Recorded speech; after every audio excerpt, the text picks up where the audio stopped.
The attack on the whistleblower is never wise. It's never lawful. It's never honorable. It's everything you said. It's a travesty. And I'm not going to call them whistleblowers. They don't deserve whistleblower protection. Each and every one of them has a strange history, has, guess what, Russian connections. They always do. These are not, as we would consider them, whistleblowers, people who are alleging wrongdoing. They weren't really whistleblowers at all. In fact, they weren't even credible witnesses. 2 or 3 people who are political operatives, but they're not whistleblowers. These guys are not whistleblowers, period. Is a hardworking, patriotic person in the intelligence community who just wants to put the information out there. The president to call into question the credibility of this whistleblower. They're referring to this whistleblower as the so-called whistleblower.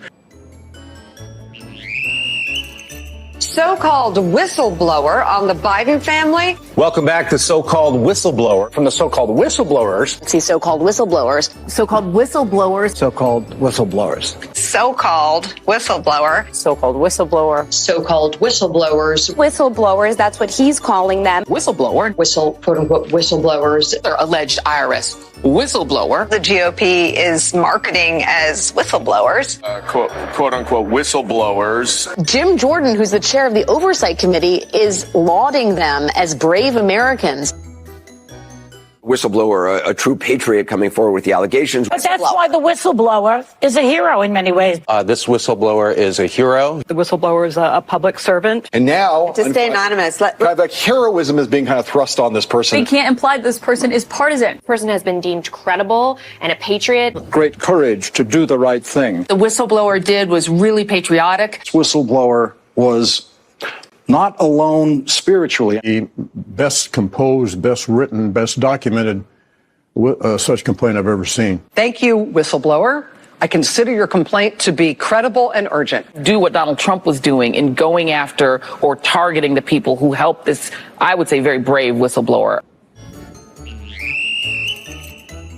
If you've got an allegation against the Biden family, then come on board, because you too can be their next whistleblower. Hunter Biden's whistleblower. Right. This whistleblower who is going to just tell us all the horrible things he'd been up to. Reappropriating the term whistleblower after doing everything they could to endanger the life of the actual whistleblower that led to Donald Trump's first impeachment. The actual whistleblower. The actual whistleblower. On these goose chases by Jim Jordan after these supposed whistleblowers. Been trying to undermine the institutions that holds the powerful accountable. To try to come up with a whistleblower who is viable. Whistleblower who is viable. I hope there are more whistleblowers out there. These folks are sophisticated people inside the White House. I would say you're true patriots. Patriotic and dedicated Americans that this country has. This whistleblower, this is another human being. It is a terrifying prospect to go and try to sound an alarm about the most powerful person in the country. The major pillars that prop up the Republican fiction that President Joe Biden and his family are entangled in some sort of criminal enterprise.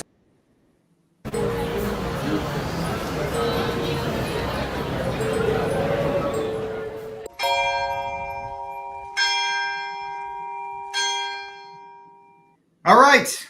Welcome to Friday edition of News from the Pew, where we take news from around the interwebs and just scare you, because why not?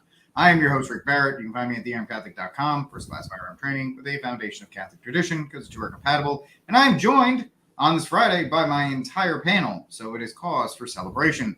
First, coming to us from the great state of Kentucky, we have Fawaz Yazzie, who just released today a new single for the Martyrs Walk. Check it out, download it, stream it, and share it with your friends. Getting love from even the Bryson Grays of the world. Fawaz, that's pretty impressive.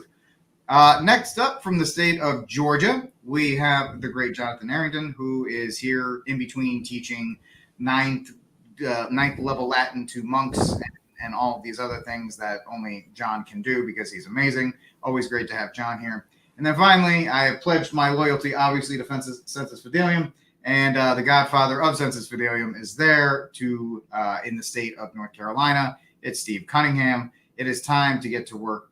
Gentlemen, I was going to say ladies, but there are no ladies here. So it is time to get to work. How dare you identify us?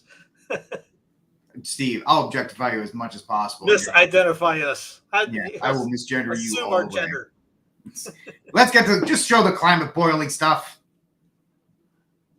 Good evening. Because we're all the going to die. planet is no longer just warming. The era of global boiling has arrived. UN boss Antonio Guterres has declared it's official. July is to be the hottest month on record. Now, this graph shows the shocking increase in average temperature measurements since 1880. The average for the entire planet this month is already 16.95 degrees Celsius, which means the record is broken, even though July still has days to run. Scientists believe July is likely to be the warmest month in 120,000 years. The last time it was that warm was the Eman period, when hippopotamuses roamed as far north as the River Thames. US correspondent Mitch McCann reports from New York. Right now, the world is sweltering. The planet is hot. It's flooding. And in some places, it's even on fire. And today, the chief of the United Nations described the dire situation like this. The era of global warming has ended. The era of global boiling has arrived. These comments came as it was confirmed July will be the hottest month ever recorded on Earth. The coming years are going to be hotter, experts say, and that we have no one to blame but ourselves. For the entire planet, it is a disaster. And for scientists, it is unequivocal. Humans are to blame. In Phoenix, cactus plants, considered the hardiest in a drought, are dying, the heat causing them to lose arms and collapse. North America has been baking under a heat dome for months, and 170 million people are under heat alerts.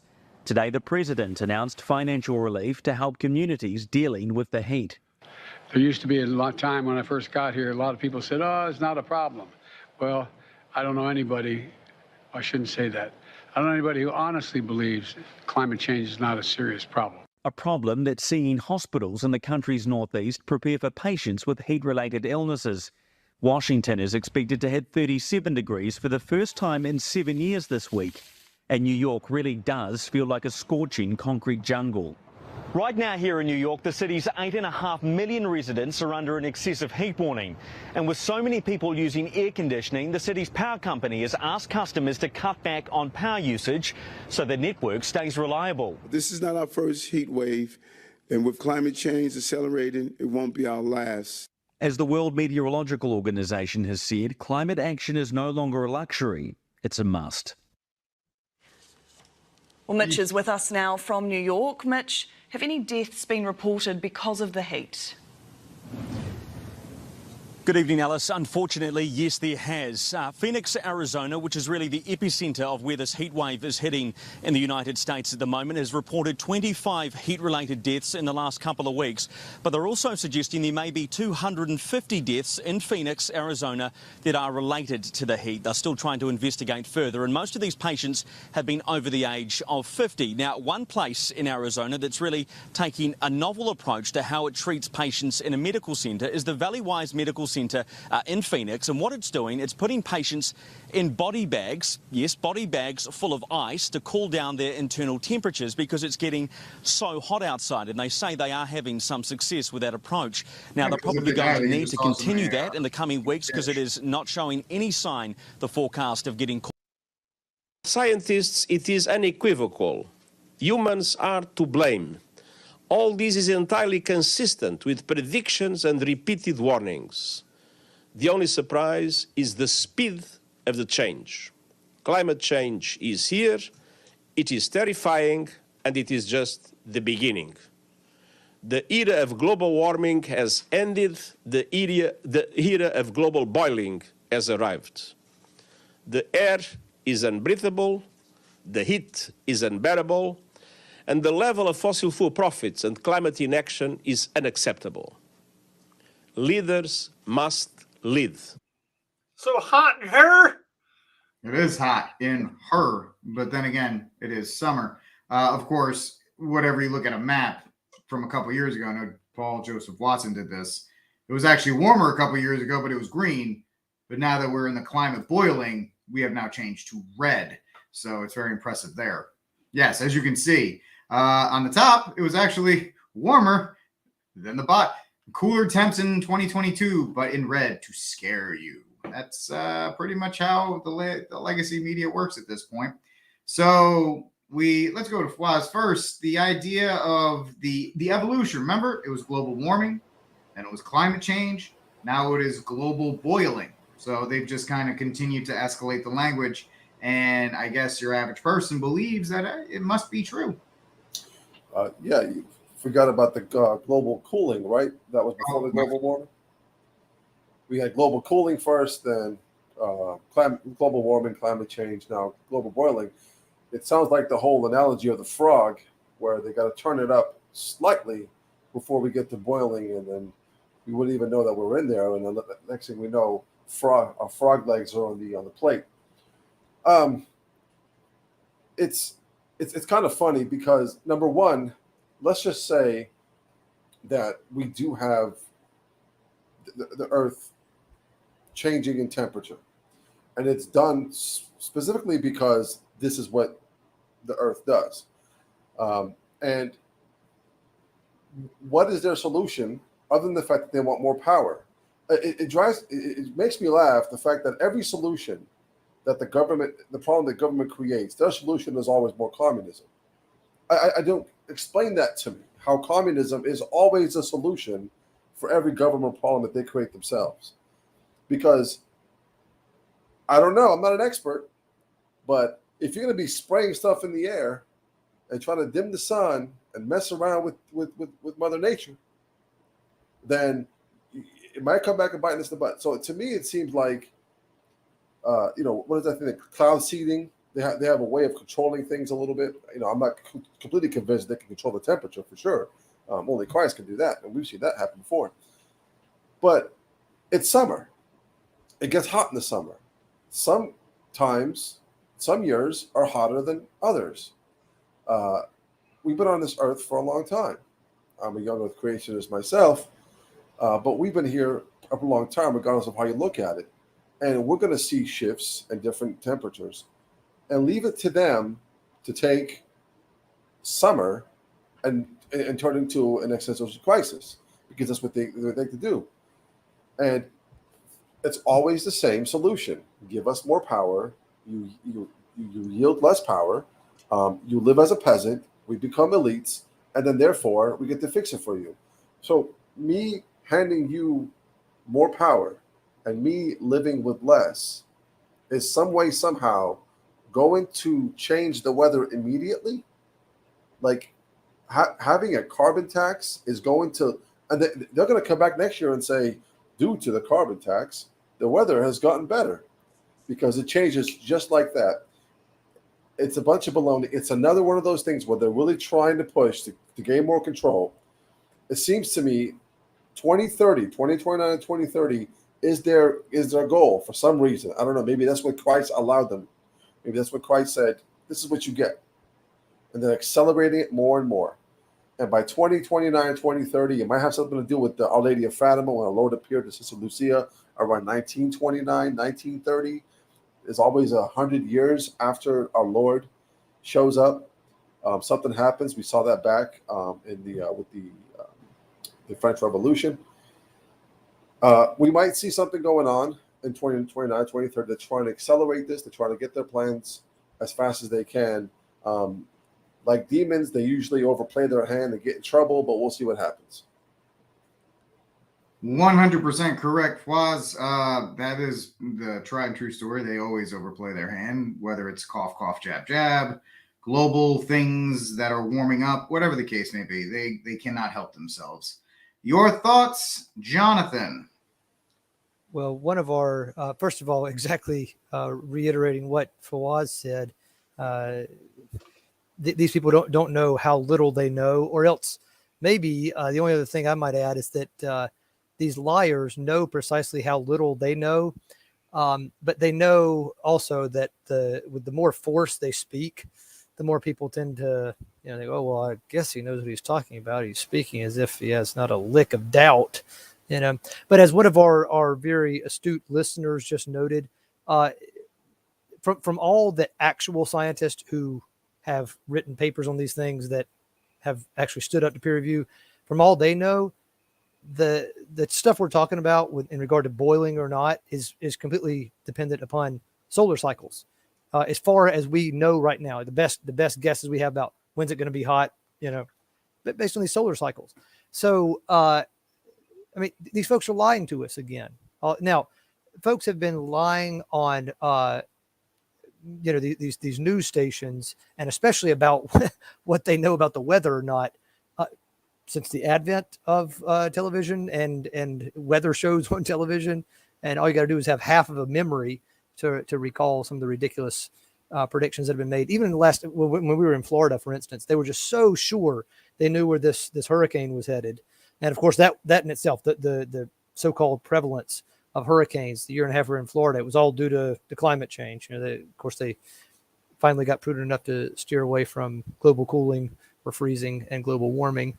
But of course, they missed that. I mean, we were sheltered up from top to bottom just in case, with kids and all in the house, and we went out in what they predicted to be the eye of the storm and just were taking a walk around our neighborhood. Went to the local river where that's connected to the Tampa Bay, and of course all the water sucked out, which is kind of cool, but not a thing going on, not a thing. It was just so how little these people know and how much they promise or say they know is just, it almost beggars belief. But especially when they start, I mean, for those of us again that have half a memory, when they start mentioning people that have been taken to the hospital because of heat issues, is it any more per capita than in years past? First, you want to ask them that. Second, you guys lied out the wazoo when it came to COVID time about who was going to the hospital for what. So just lies. And then, I mean, just to have some fun with them. 120,000 years ago, how accurate? I mean, since they tell us that our measurements for temperature are so much better than they were even 40 years ago, since I was born. How accurate were our measurements 120,000 years ago? You got to find the tablet, man. You got to find the tablet. That's all it is. I guess. I mean, it's a lie after lie and just ridiculous assertion after ridiculous assertion. But, for those of us that want more reason not to watch TV, they've just given it to us. So thank you. Yep. They definitely are giving you more and more reasons to not participate in their nonsensical society. Steve. Yeah, just to piggyback what Jonathan just said about the 120,000 year. That's the talking point everyone is using right now. Is the phrase that pays. Who was around for the 120,000 year? Who was around 115,000 years ago, making sure those temperatures were checked, accurate in Celsius and Fahrenheit, double checked, quadruple checked? Where were they? Were they on the tarmac? I mean, did the Yankees win the World Series that year? I mean, there's a lot of stuff. By the way, these are the scientists that also say, trust the science, that also say there's 500 genders out there too. So yeah, trust us because we're the media. It is the hottest time in the history of the world, even though, yeah, as you said, Paul Joseph Watson, they showed the temperature of one spot. But if you looked actually at that website, it was like 10 degrees cooler. Somewhere in Spain, they were talking about it's 37 degrees there. It's actually like 24. So they're lying to you. We all know they're lying to you. They know that we know that they know that they're lying to you, and they're still doing it. But you got people that still, to this day, will muzzle up just because there are fear, and they think that they're doing something. Just the whole idea is eat a cricket because that will change the temperature. Nobody's that stupid to believe that if you just start eating bugs, the temperature is good. It's July. It's summer. We were talking about this in June, some friends of mine here, and we were going, man, this is beautiful out here. I mean, we were sitting outside. It's just taking walks in the evening. I don't remember doing that 10 years ago. My brother and I played summer ball, and Mike was catching, and he was hanging out the window because he was sweating so much as a catcher. And we're playing in Duncan Park, which is just heat just blasting down on you. And he's got this, he's got towels over his head, just sweating his brains out. And it was, I don't know how it was, probably 95 with no wind. And it was like 80 something in June. It was like, this is beautiful. People were going, oh, it's hot. Yeah, play ball in something like that. They've been doing it for years. Back in the AstroTurf days of cookie cutter stadiums, Busch Stadium, Riverfront Stadium, Pittsburgh Stadium. They were all the same. And they used to have to wear, back in the 80s, they would put tinfoil around their cleats because their cleats were melted to the AstroTurf, because the AstroTurf field was like 118, 120 degrees on surface level. It was just hot. Just the turf was just hot. But yeah, now it's all about something else, which anyways, if you want to get into more of how to debunk a lot of this, check out Mark Morano's Climate Depot website. You'll like Joy. Here's Hillary. Who knew that Republicans controlled the weather? Thank you. There were some great lines on this. Like how much would it be if you were the president? What would the temperature be? Would it still be the same? It was just people just blasting her about this. There's the July 4th was Earth's hottest day in over 100,000 years. Where nobody wants to follow that up? That's Forbes writing that. Uncharted territory, world record day. I mean, they didn't do this for 200 years. They didn't do this up until then. This is just a recent thing. But this is the main thing. Why is it going on? This was from 2020. I screenshot that. When did I screenshot this? I forget. I have to look back. It's on the phone. My final slab. Anyway, why the need to reset? And this was on the whole idea of the Great Reset, why they were doing this. And here's the quote. The pause during lockdown created by the pandemic will result in a 7%. I measured this 40,000 times back in 2020, 2021. A 7% decrease in global emissions in 2020. The UN states that we need to decrease 7.6% every year until 2030. Drink, drink, drink. To avoid climate. By the way, they're ending flights down in Australia because of climate change. It's going to get here. If you want to fly, you better hurry up. To avoid climate and ecological disaster. This means we need to maintain the same decrease every year as if we are living in a lockdown. The challenge is that we emerge from the planet.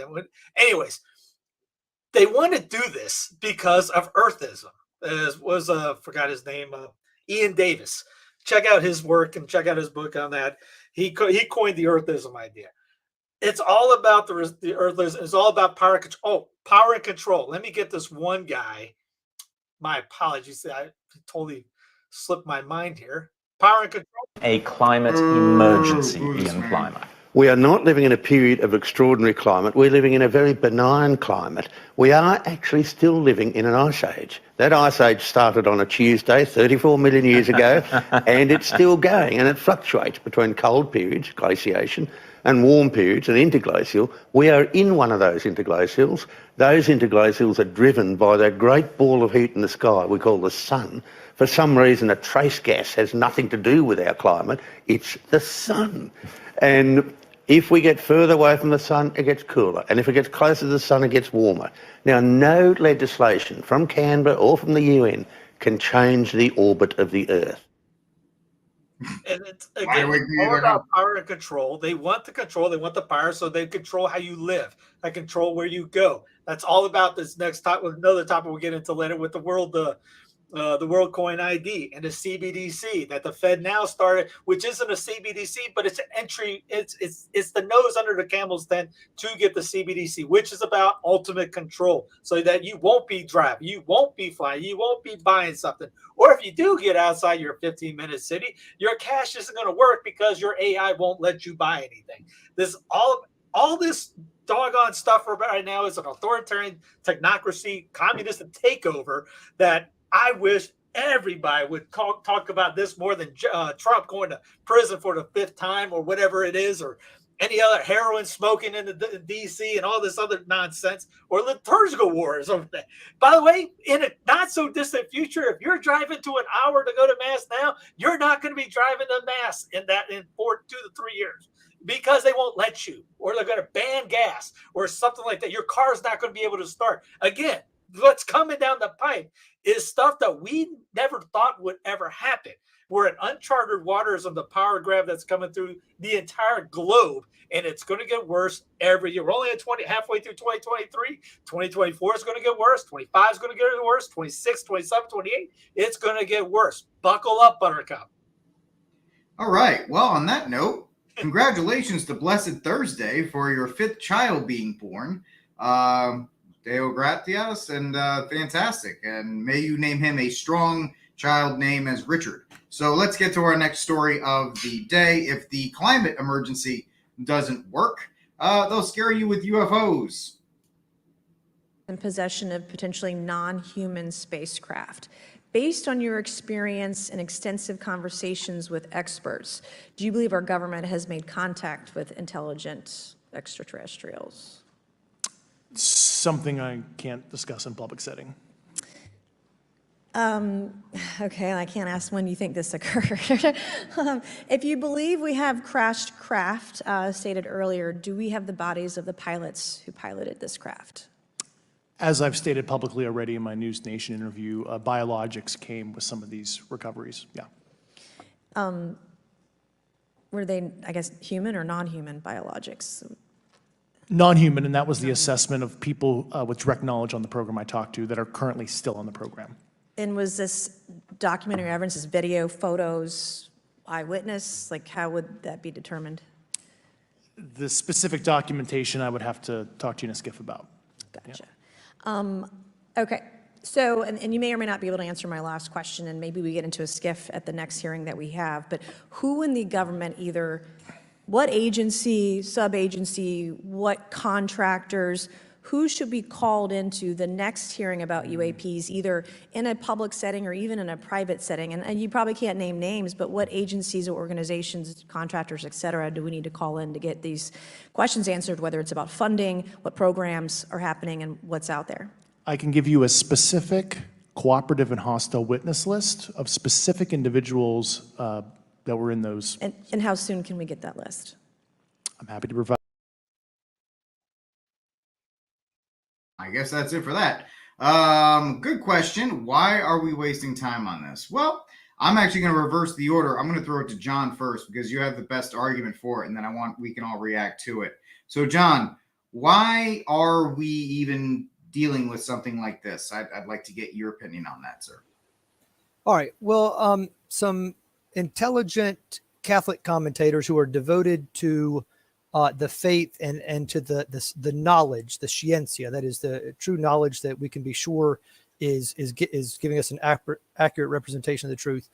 A fair number of good folks like that have suggested, either publicly or to me personally, that they think this is kind of the next big fight for credulity, right? So, I mean, we had the kind of the fight over COVID.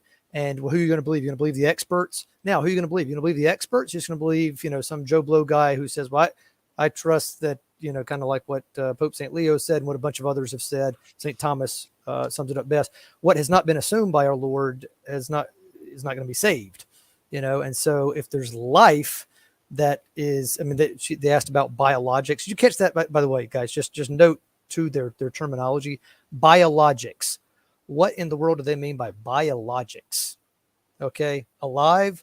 Are these the same people that can't tell us how life began in the first place? 7, 6, 8 billion years ago. However many. Anyway, I mean, so they're playing with words already when they're talking about biologics.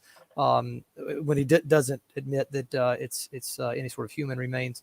But anyway, to make a long story short, that this next battle for our credulity is going to be over unidentified flying objects.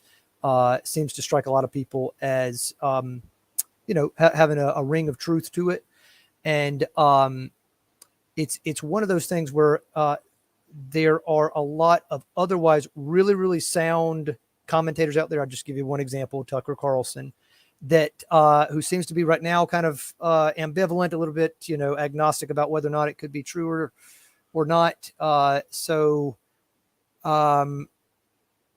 From my perspective, then you've got folks that a lot of us look to hear the latest in news and all. If they're weak on this, that could be bad. If this is the next attempt to kind of gain our trust by powers that are much greater and much more sinister than just the idiots that are there in Washington, D.C. So that's kind of my pitch for it, is that it seems like there's the potential for a lot more to go wrong if we were to trust lies about UFOs than even the whole COVID crisis. Very interesting. Fwaz, your reaction to both the testimony and what John has to say about it. Yeah, and I think John said is very brilliant. I agree 100%. There are certain things like evolution and also UFO propaganda, where you could try to dissect it, but you wouldn't need anything more than just basic objections to philosophy. Number one, if we're talking about extraterrestrials, extra dimensional beings, I guess, could exist. Angels exist, demons, and I'm not suggesting that every single extraterrestrial, phenomenon is a demon. No, that's not my case at all. But if you have extraterrestrials that are light years away, and they built this supersonic, indestructible machine that can, even if for a moment they could bend the universe and find a wormhole and then go through it, and then they would get here, they don't die. Clearly, they're created because anything that has a beginning must have a cause. Clearly, they're mortal. We can't say that they're the foundation of our existence, the genesis of our existence, because then who made them? So my question here is, number one, are they not dead in the hundreds of thousands of years that it will take for them to get here? Number two, they got here and they have the greatest technology ever, and it crashes in New Mexico or Arizona or wherever it crashed. So it just doesn't make any sense to me. Not only that, but you spent hundreds of thousands of years and you got here, and then you're going to float around for 15 seconds and then zoom back out. There's a lot of stuff that just doesn't make any sense whatsoever. And if these were so, and they've been here, they're coming here, we've seen evidence of that. My thing is, it says, I believe, what is it? I think our Lord or Matthew, it says that if possible, even the elect will be deceived towards the end. I'm not suggesting that we're in the end here, but there seems to be a lot of deception going on that a lot of Christians and a lot of Catholics are falling into. The COVID being one of them, climate being another one, and now this one. This one is going to be a hoot because all the technology they have, that they can create stuff from in the air. See, the spirit of the Antichrist or demons and their agents, they know how this stuff works. They know for a fact that our biggest problem as human beings is our curiosity, and that's how they got Eve in the very beginning. So they're gonna play into that curiosity. And you got even Catholics nowadays are like, oh, I desperately want to believe that aliens exist. For what? So we can blow them up. Yeah, exactly. So we can convert them and baptize them. I mean, that would be a good case, right? But it just, the whole idea doesn't make much sense to me. It's a complete psyop. And this, anyways, that's all pretty much I got to say about it. Just be careful with what you're consuming out there, because curiosity is a problem. Hey, man, we need to validate the Space Force somehow. We need clickbaits, man. We need some clickbaits. We can't survive without that. We're going to blow them up. We're going to find these aliens. We're going to blow them up. That's what we're going to do. We're going to get them. Steve, your thoughts on, by the way, I do love the fact that Flaws pointed out they flew 90 billion light years, and then their GPS was like rerouting as they were trying, and then they kind of crashed into New Mexico, of all places. But Steve, your thoughts? Yeah, there was I forgot that. I'm trying to look up one other thing where at the end of what Fawaz just said, there is something that they were bringing up in the DOJ, and I'll find it later, I guess. Oh, here it is. Before I bring that up, just to finish on what the heat thing, what Jonathan was talking about, the hurricanes made me think they do have movements, or they do have ability to create rain and all this cloud seeding, all this, and move these storms to be more to a land that's more impactful. They claim to try to move it away from people, but you notice like Katrina and other things, they end up just DI over a heavy populated area for massive destruction so that they can get the more media involved and to scare the crap out of everyone as well. They've actually talked about being able to control where storms get in. What if the chemtrails and stuff they're showing up in the sky, what if that makes it worse? Or, the floods, it does increase flooding in different areas because they can't control how much comes out of the clouds. So it could, eventually they're going to screw up the sky. Anyway, so back to the alien part. U.S. Space Force budget hits $30 billion in 2024 proposal. Rich, that's what Rick, when you just said that, I saw that somewhere. Let me pull that up. Hey, why not?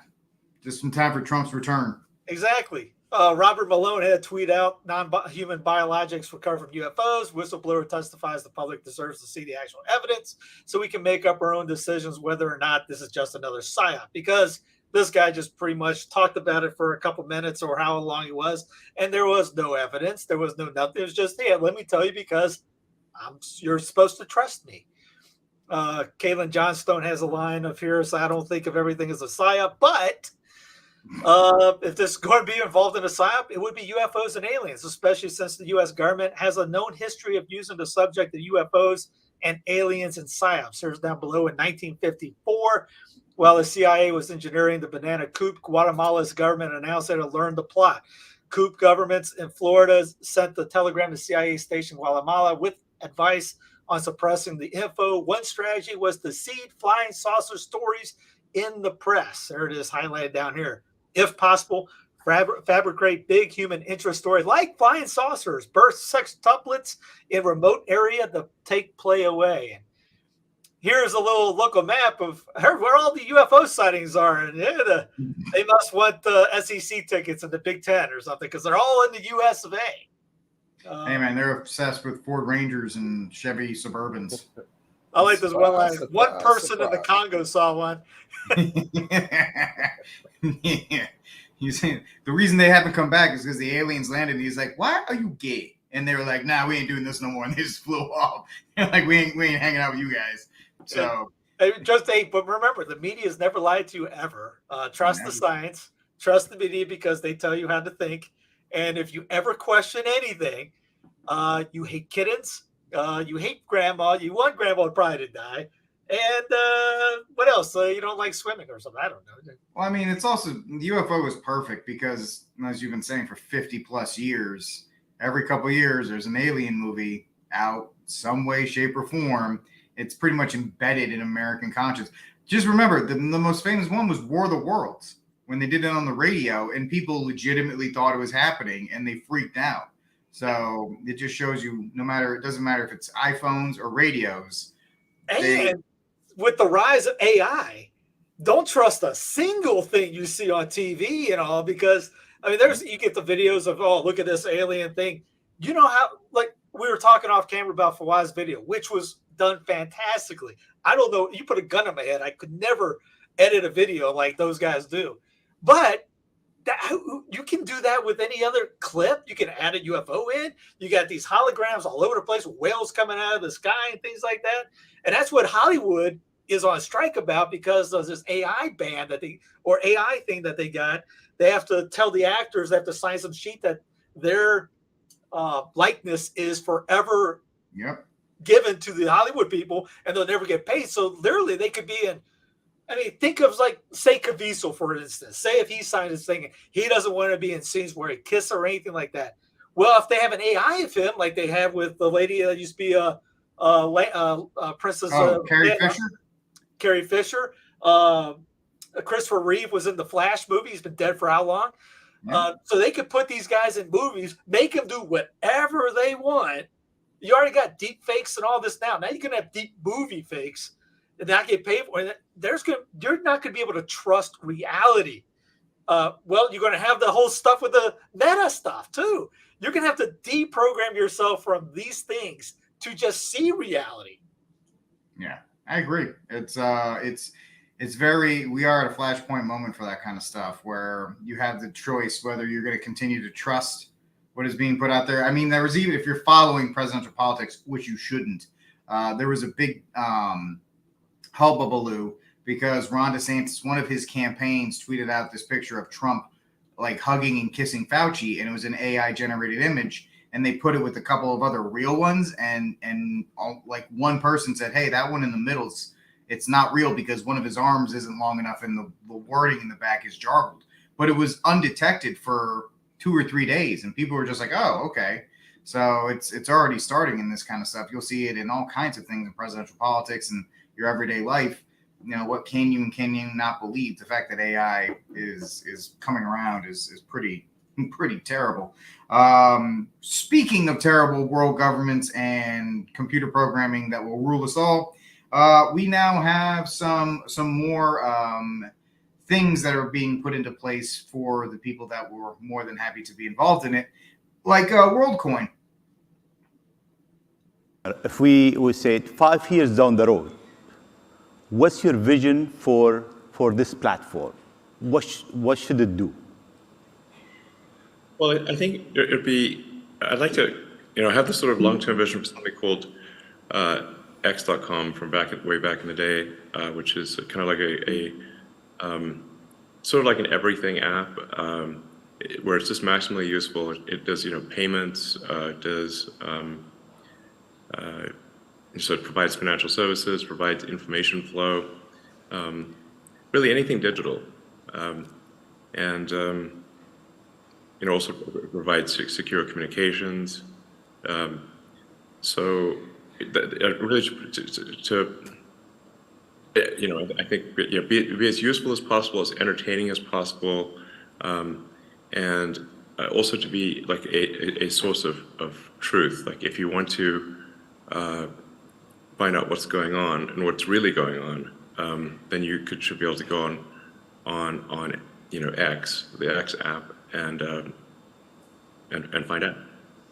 So it's a sort of a source of truth and a maximally useful, I guess app is about the wrong word, but system.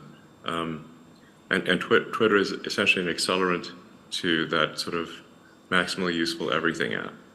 I think the trying to have as many organizations and people and institutions verified as being legitimately those people and organizations is important.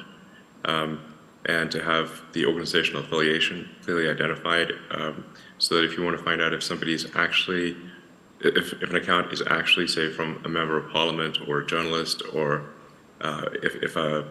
let's say if a Twitter handle is actually belongs to, say, Disney Corporation or something like that, you can go on Twitter and it's sort of an identity layer of the internet, and you can confirm that is in fact the case. And I think once you've got these sort of interlocking sort of identities, it's actually very hard to be deceptive in that case, because and it's also, you have a reputation to protect at that point. So I think then people are far more likely to be measured in their response, and be more reasonable, since they have reputational value at that point.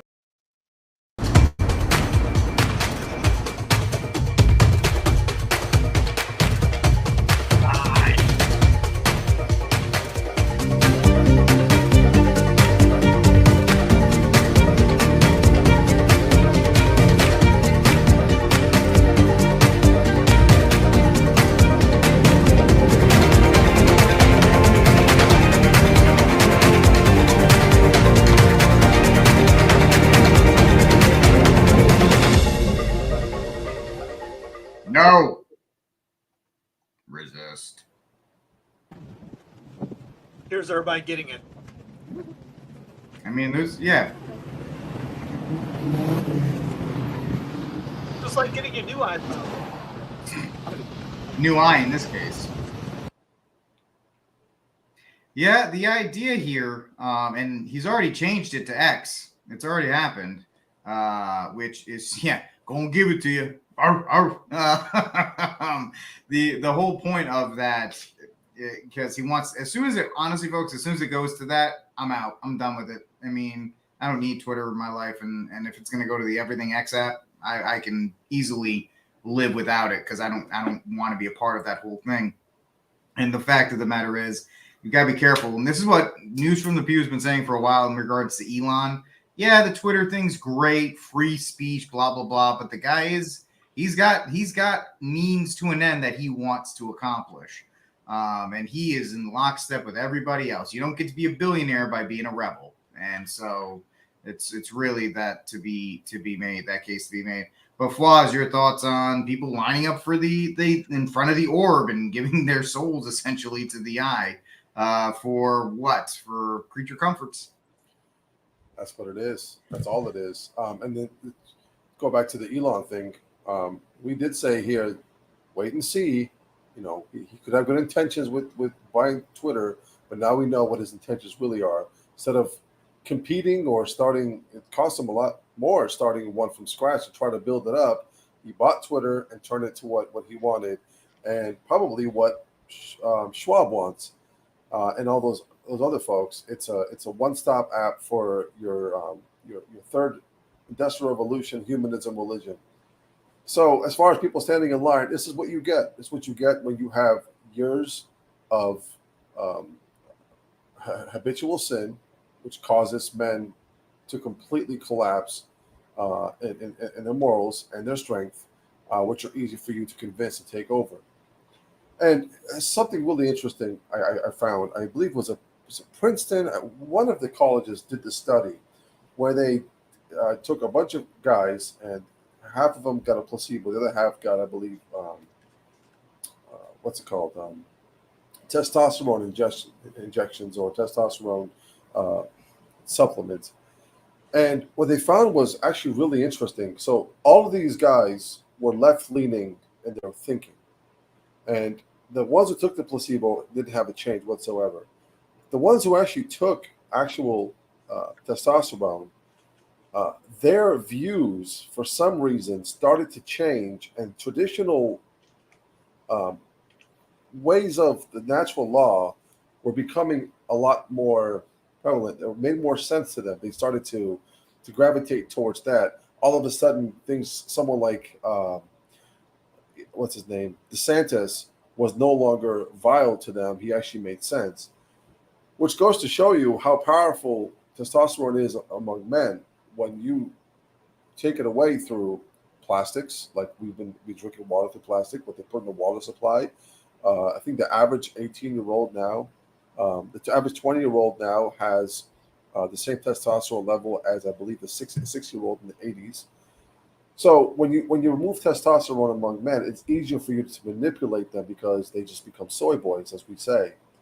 And I've had this happen in our parish. There was a young man who was a staunch atheist, Marxist, leftist, and he's now coming to the TLM, had a conversion. He just came into the church about a month ago. And I asked him, I said, what was the one thing that really got you? He said, I started working out. All of a sudden, things became more clear. Started lifting weights. So now, if as someone said, Enoch, if that's true, explain Arnold Schwarzenegger. He's part of the elite. He's part of the henchmen who has to present. Schwartz back in the day was a Republican. Like right, he was a hardcore before he blew it in California. Well, you don't get famous or you don't go into Hollywood without being welcomed in or opened in. It's so incestuous. It's part of this web to where, like, if you really become that famous, somebody let you in. And if somebody let you in, they have an agenda, and you are just a pawn to put that agenda on there.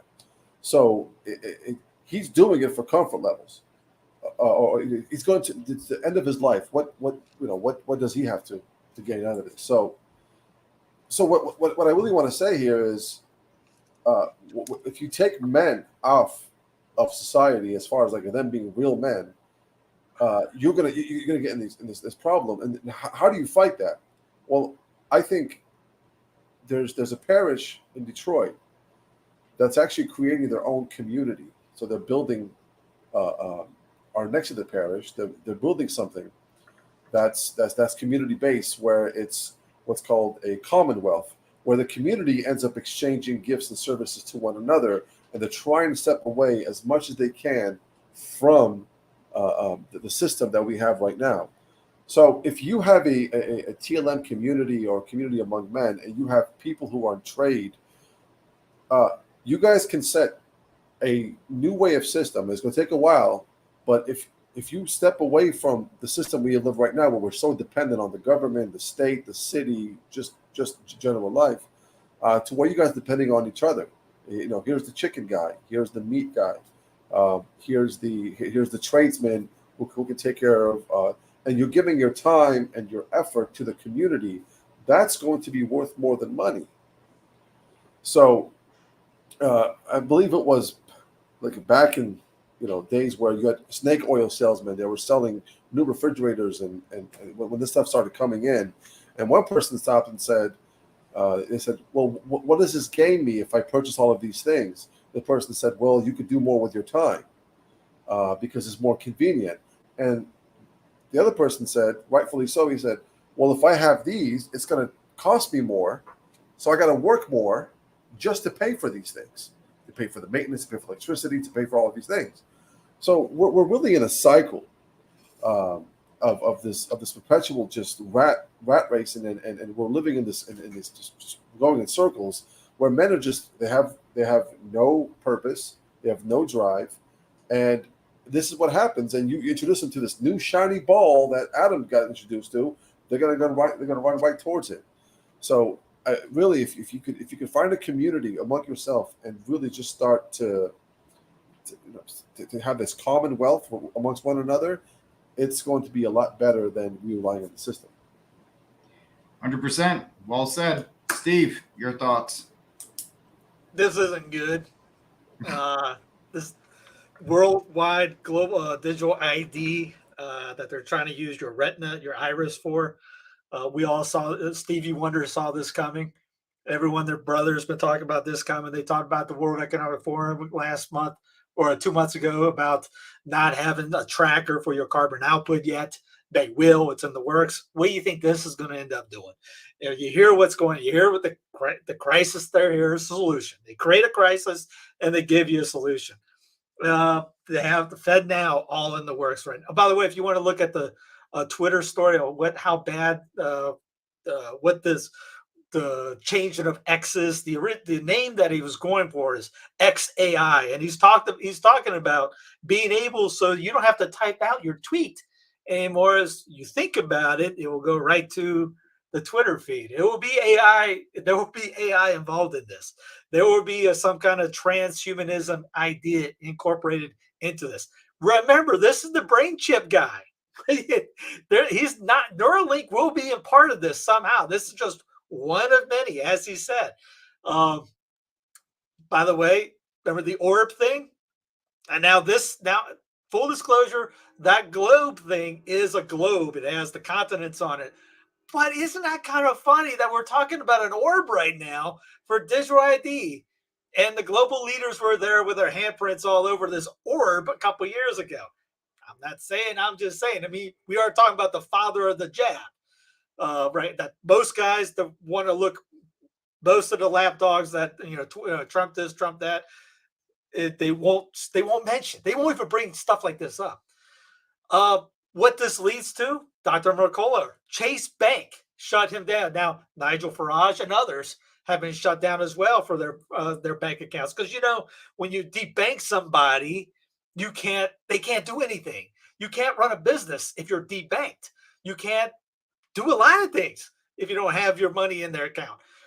Chase Bank has shut Mercola down, as well as their family members, including spouse and child. They refused to provide any reason for doing so. The oldest account has been active for 18 years. When you get your digital ID, and that's all tracked, and you have an AI. We were watching there was a TV show, Bull. It's a law show series. I remember. And it's on Amazon. It's on Amazon. You can watch it. Anyway, they had an AI episode. This is years ago. It was probably 2021 episode, and it talked about how the cops were using the AI program to figure out who was the suspect in this crime. From, I guess this guy robbed a cash payment store, and the cops show up to go over to this one man, and it was the wrong guy. They blew him away. It was the wrong guy. And they claimed 98% accuracy. It's really like 30%. And what do you do? As one lady said, how do you fight?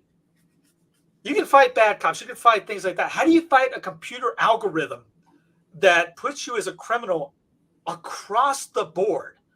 You won't be able to fight that. This is like, I mean, we're talking in-game stuff right here. This digital ID comes down, the CBDC comes through, and say, well, hey, Fawaz, that's a cool video. Yeah, he's not going to be banking here anymore. He's not going to be able to do anything like this anymore. You think that's not in the not so distant future? You can pass the hookah pipe. That stuff's coming. That's why my crazy self, I got growing my own stuff in the back. Got potatoes, tomatoes, herbs, apple, peach, cherry, lime, lemon tree, blackberries, blueberries, raspberries, and strawberries. By then, I'm sure I'm forgetting something. And I got peppers and onions coming soon, and like these cheap $5-gallon, $5 bags and soil. And you can do this. And I'm using like, probably about a square footage of 80 feet, maybe 100 feet, maybe. Not a lot of room back there. I'm climbing over things because there's going to come a time your credit score will not let you buy stuff. They're doing it in Europe right now. Australia has already been doing it. It's going to happen here. You talk, as Fawaz brought up that community thing, we have to get to a point that if you're not in a John Senior style city, which would be optimal for everybody, you have the church right there and everyone's going to it and it's within walking distance, you'll be fine. If you don't live in that area like that, you're going to have to figure out how you're going to get to and fro a parish, how you're going to be able to live in a sense. This is some scary stuff coming out. And I don't want to be like, hey, the black pill, yeah, have some hope and all this, but better start preparing for stuff like this because these guys are being debanked for wrongthink. And if you probably bank at Chase Bank, go tell them to pound sand and find another bank. That's one way you can combat this right now. Don't support people like this. Everyone was busting my chops the other day about the Starbucks thing.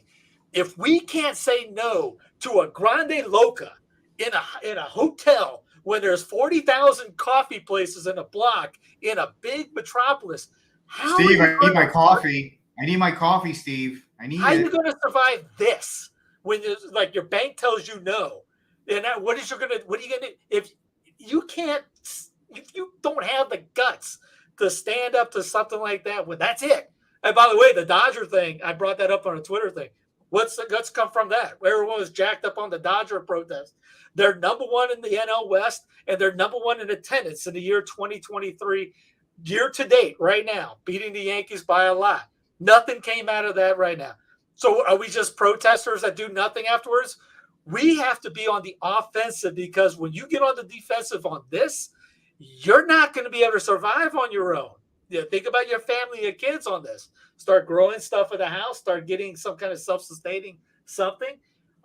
Get with the local and state governments to try to fight this. As DeSantis has said, there's not going to be a CBDC in Florida. He is the only candidate in the Who Wants to Be America's Top President 2024 season to say that the first day he gets up there, he will cancel CBDC.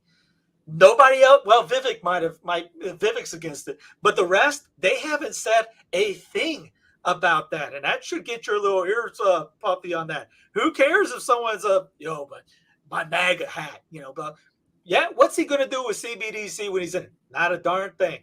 The digital ID, you're going to get it under Trump. You'll get it under Biden. You'll get it under pretty much everybody that's going to be in D.C. Your vote does not matter. You better start thinking local. You better start thinking locally on this and start. And somebody's kind of gave me some crap about your political philosophy on the abortion thing about not going for a Fed. We can bring that up next if you want. But yeah, that's the lazy man approach. Yeah, we want a federal edict. Your state is going to stab you in the back if you don't get aggressive, not in a sense of violence or anything like that, but vigilant and stay on them every day. On this, we're in unprecedented territory. They're canceling people's bank accounts, canceling their lives over wrongthink across the world right now, and there'll be zero repercussions from it. Oh yeah, absolutely. That's well put out, Steve. Real quick, why don't you play Vivek, and since we're on this topic, and then we can do just a quick reaction to it. Vivek, Moth brought up the Roe v. Wade issue. I'm wondering, what do you think is the most productive path forward for the country in terms of a reasonable right to choose versus right to life argument? Because you personally feel that abortion should be banned. Am I correct? I am personally pro-life. You're pro-life. So you don't believe I'm women should be able to get an abortion under any circumstances, or do you have rape and My view, incest? as someone who's running for U.S. president and responding to the question about the Supreme Court case, is that Roe versus Wade was correct to be overturned on constitutional grounds. Okay, fine. It was made That's up a legal jurisprudence. argument. How do you personally It is, feel? but it leads also to the path for moving forward, which is that I think the federal government should stay out of it. And so there's a discussion amongst Republicans. I think I'm the only Republican candidate in this field who has come out and said that I would not support a federal abortion ban of any kind on principled ground, because to me, I am grounded in constitutional principles. And I think there's no legal basis for the federal government to legislate here. The 10th Amendment says that part of the American experiment is we have diversity across states. And I think this is a states issue. Now, at the level of the states, I'm personally a believer that unborn life is life. I think that the pro-life movement we need to walk the walk when it comes to being pro-life. What do I mean? I'm pro-contraception. I'm pro-adoption. I'm pro-child care. I'm pro more sexual responsibility for men. For God's sake, we live in an era of genetic tests. We can actually put more responsibility on men. This doesn't have to be and should not be a men's versus women's rights issue. And nobody on our side is really talking about these issues. I do, because I don't think this has to be as divisive as we made it out to be. But I can almost prove to you that more people in this country share my instincts than are willing to admit it. There's a case, Clarence Thomas brought it up, of pregnant woman walking down the street. She's assaulted. The unborn child dies as a result. I haven't met, and I have many liberal friends. Most of my friends growing up have been, have different political persuasions than I have now.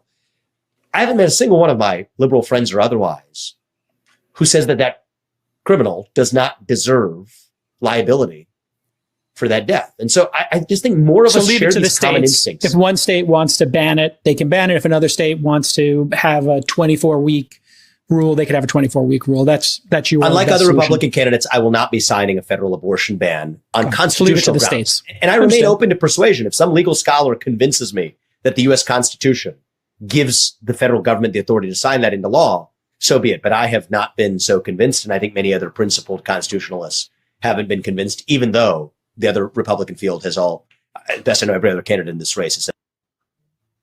All right, so I'm going to get Fawaz and Steve's reaction to this. Fawaz, reaction. Yeah. Steve might hate me for this.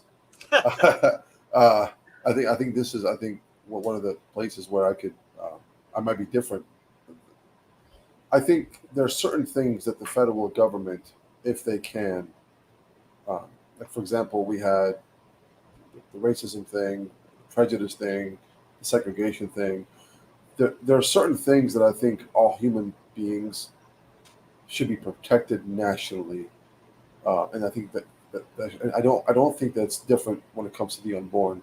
I think the problem that we're playing here with the whole state situation is one state wants to ban it, great. One state doesn't want to ban it. Now, if we had a situation to where we could get all states to ban it, that's the best case scenario, because you're going state by state, which has its own state constitution, and I agree there. But we're not there. So my thing is, why are we allowing, for example, babies in California being slaughtered at 24 weeks, but the babies in Kentucky are not?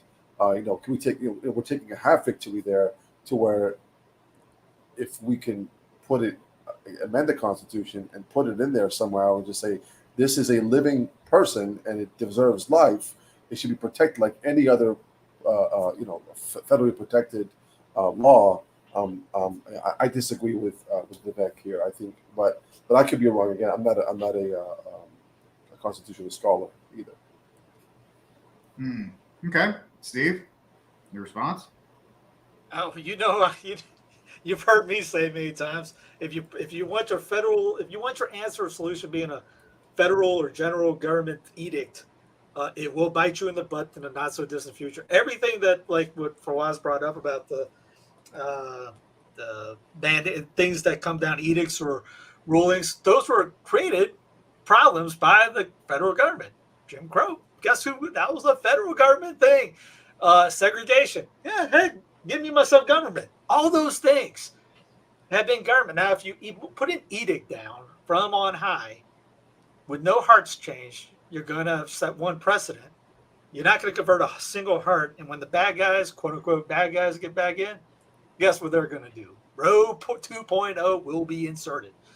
You can get a constitutional amendment, I guess. You could go that route. At least that's better than a jolly of a pen.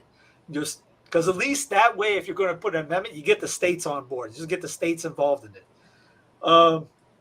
I call it as if you want a federal government answer or solution to this, I'd look at that as a lazy approach, because as even Vivek just brought up, and he was 100% right on what he said about constitutionalism on that, Roe v. Wade, it was a garbage twisting, lemon juice needed of an act, and that's what Thomas mentioned in his write-up afterwards, to go back to the states, which, hey, is there a federal amendment on murder? Nope, it's on the state issue. What is abortion? Murder. Should it be there? Should it be happy? No, we should make it unthinkable. So do we just do nothing and say, hey, we want the feds to do it? What's the pro-life guys going to do? We're not going to do anything about it. We just want you to sign a pen. Well, why don't we just get uppity and start working to change people's hearts a little bit more? I mean, the Pro-Life Inc. hasn't done jack really since Roe went down. Still having a March for Life. Still doing this. You got your brains kicked out in Kansas and other states. Some states are on board doing it, getting rid of abortion. Mostly Protestants, by the way. States that are doing that. South Carolina is not a Catholic state by any means. Mississippi isn't at all. The least two states in the union. They've been trying to push the abortion in those states. I mean, Southeast in general is not a Catholic, utopia by any stretch. It's called the Bible Belt, even though they don't know the Bible whatsoever. But they've been leading the charge on abortion. So what's pro-life, especially pro-life Catholic Inc. doing? I don't know. I mean, LifeSite News talks about all these other weird things. As what I remember somebody talking about that, because remember when LifeSite News talked about abortion? Yeah, they've gone away from things like that. Garen Bundal has been on their radar for the last couple months. So yeah, I mean, if you play the game within the rules you're playing the game on, like it or not. What is the rule book? If you play golf, you can't just create basketball rules while you're playing golf to do something else. So you're playing the playbook with the Constitution. How you beat that? Well, just happened. It went back to the states, 9th and 10th Amendments. If you don't like it, okay, tough. But we should at each state be able to end abortion, which I've been ringing that bell for years. And then when it happens, look at a pro-life guy. Oh, we can't. They're not really pro-life. That's because we either are lazy or we want federal solutions. You're either a nationalist or you're not. And if you want a Lincolnian nationalistic approach to things, it's not going to work out. It's going to look bad. It's going to end up being bad. It's going to be worse because you hadn't changed one heart. And it's going to. Jonathan brought that up with St. Thomas Aquinas. If you enact rules without changing hearts, it ends up getting worse.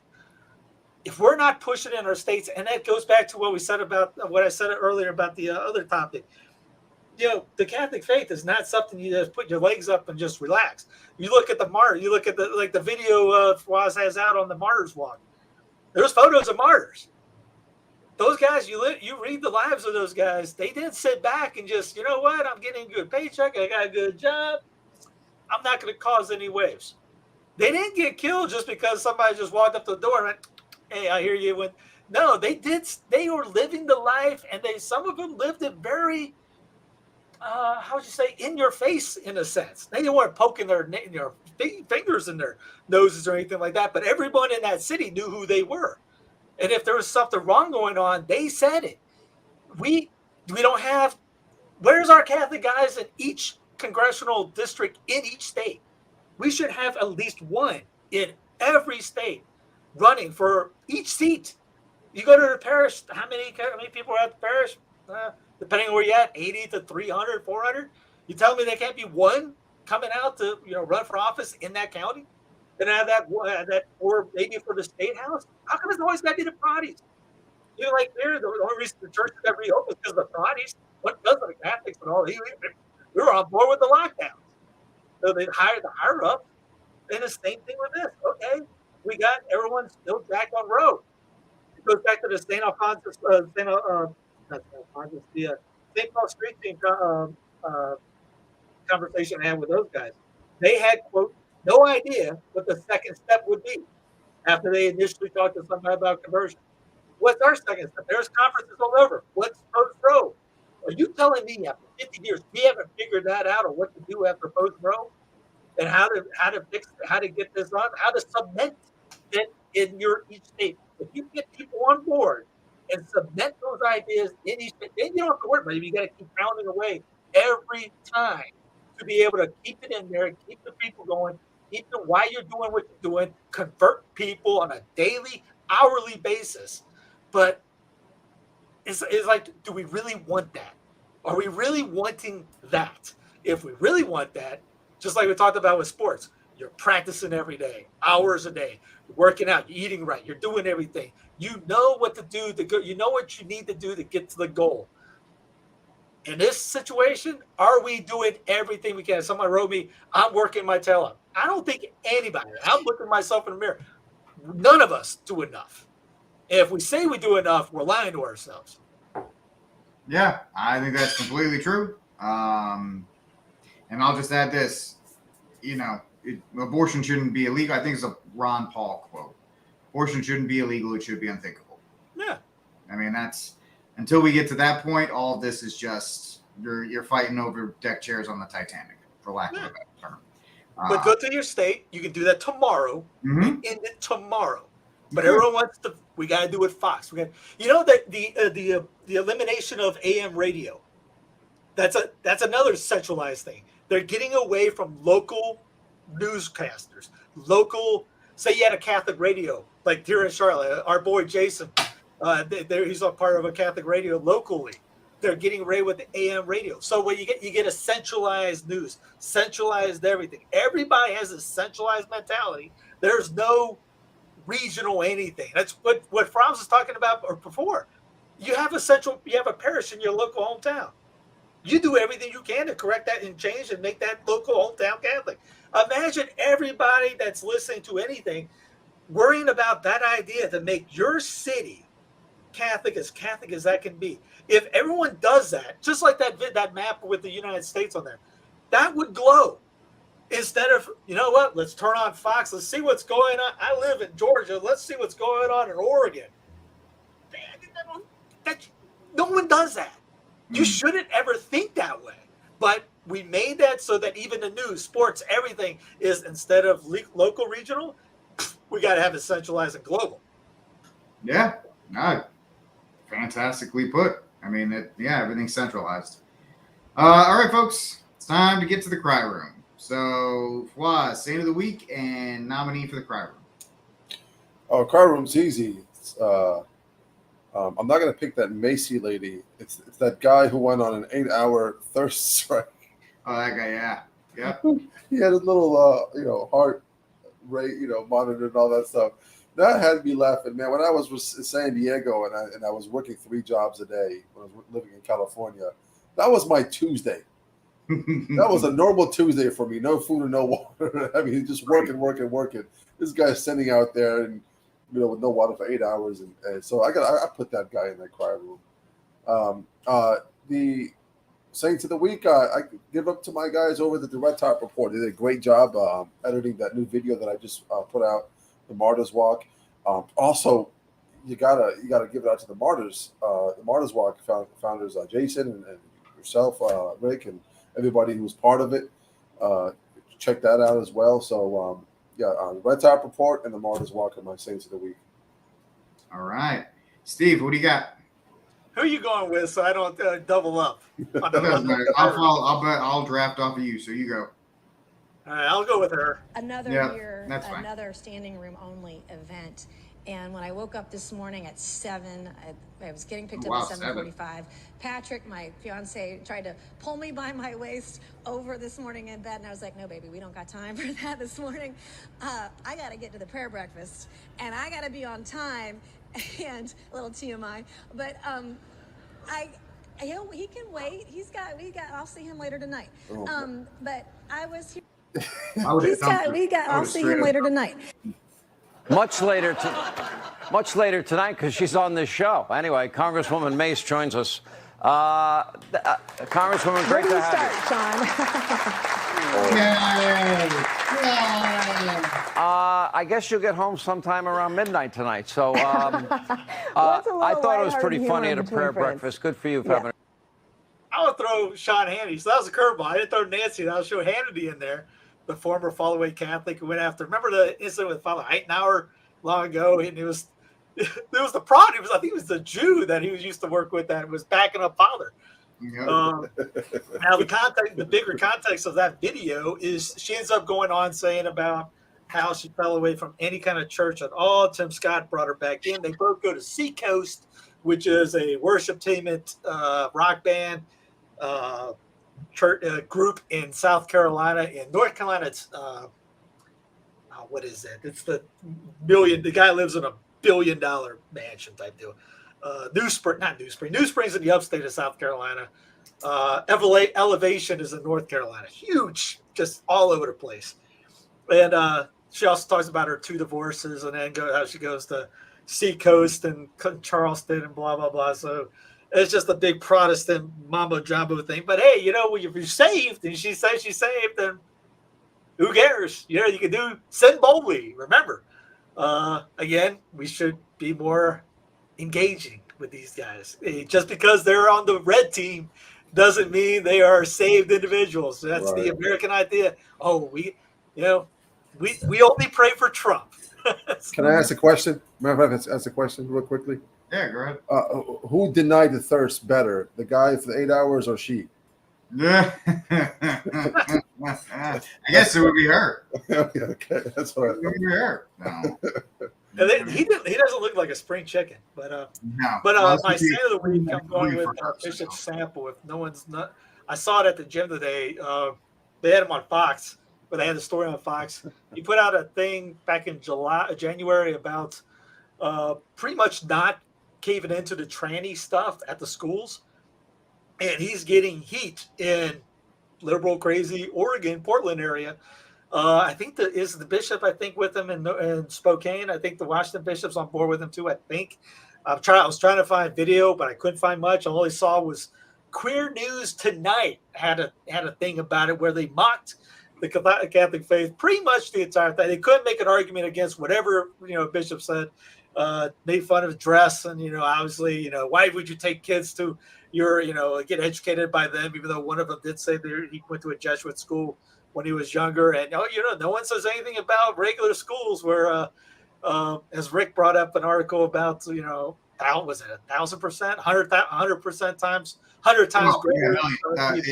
You're 100 times more likely to be molested by a public school teacher than a Catholic priest. So, we got to get behind a Sample on that because that's a fight.